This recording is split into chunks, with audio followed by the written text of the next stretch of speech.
Et salut, on va continuer sur notre lancée d'apprendre des choses. Et nous accompagne aujourd'hui la carte du soleil. Apprécier le succès et le bonheur. Donc on a du succès et du bonheur qui se profilent à l'horizon. Moi j'aime le soleil. Et d'ailleurs le soleil c'est une source de régénération. Moi j'adore l'été, me mettre au soleil, fermer les yeux et sentir le soleil, la chaleur du soleil sur mon visage.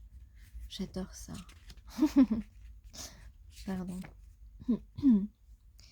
Découvrez que les portes s'ouvrent devant vous. Exploitez de nouveaux projets, de nouvelles idées et aventures. Connectez-vous au feu intérieur qui vous pousse en avant. Donc, des propositions, des opportunités de réussite, des relations aussi qui progressent dans la joie et le moral au beau fixe qui va revenir. C'est pas beau ça?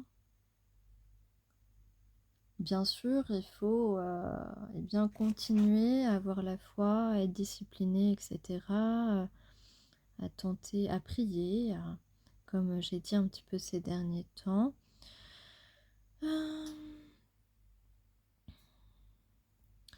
La santé, la vitalité, le dynamisme, l'encouragement vers l'épanouissement. En tout cas, on dit toujours avec cette carte du soleil que si vous vous posez une question, vous êtes assuré que la réponse sera oui.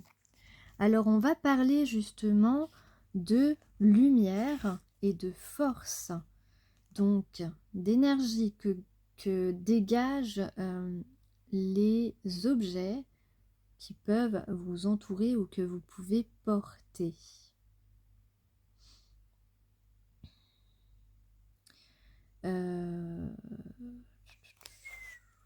Les objets, je ne sais pas si vous le savez, émettent des fréquences guérissantes selon leur forme, ou bien des fréquences nuisibles, je dirais. Voilà, selon la forme de vos objets.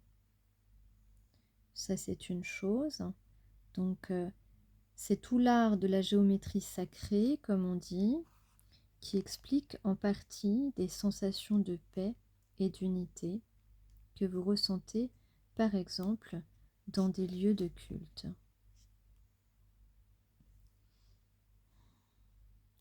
Évidemment, leur énergie vient également de la charge que l'objet a reçue, notamment lors de sa fabrication.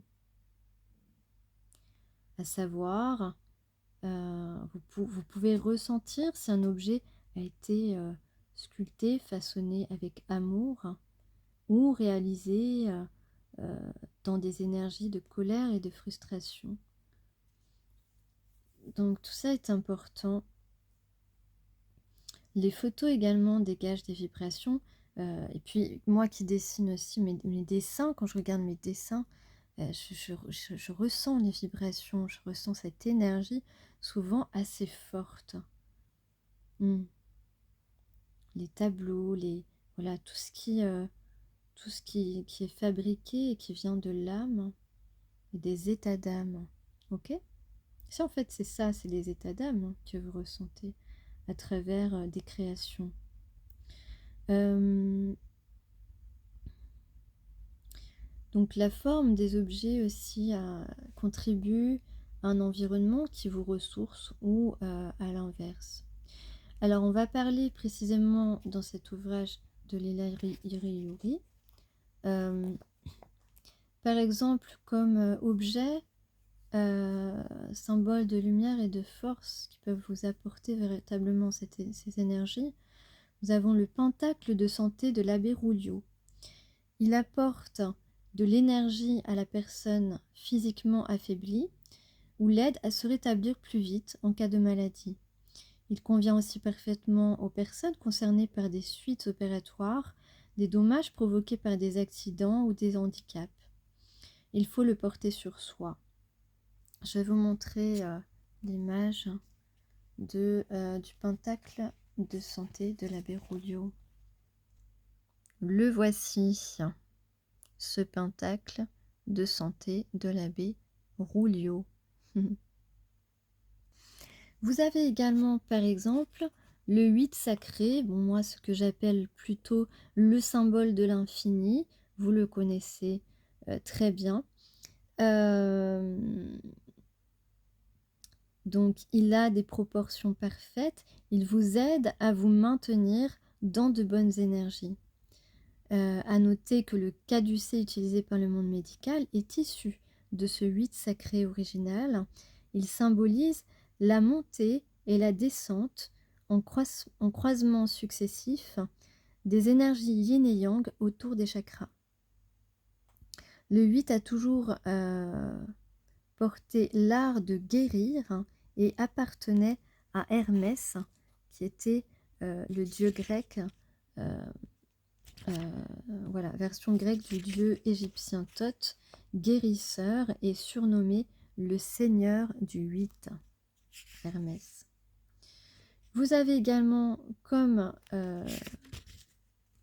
porte-bonheur de lumière et de force la croix Ankh, donc qui a été conçue par les prêtres initiés égyptiens. La croix Ankh soutient la force, la santé et protège contre tous les dangers. Je vous la montre. La voici.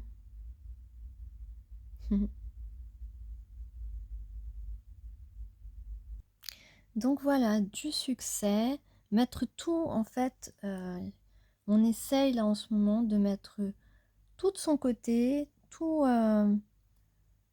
les porte-bonheur, tout ce qu'il faut, on essaie de faire tout ce qu'il faut pour arriver, pour atteindre ce succès, ce bonheur.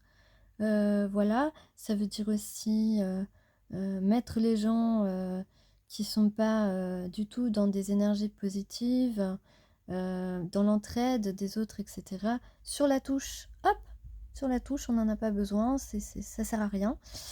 C'est des gens qui servent à rien. Voilà, désolé. Faut dire la vérité, faut dire la vérité. Et puis vraiment se concentrer sur l'honnêteté, sur l'authenticité, sur l'intégrité et prier, demander, faire, voilà, porter des porte-bonheur en conscience qui vont vous permettre vraiment de vous réaliser.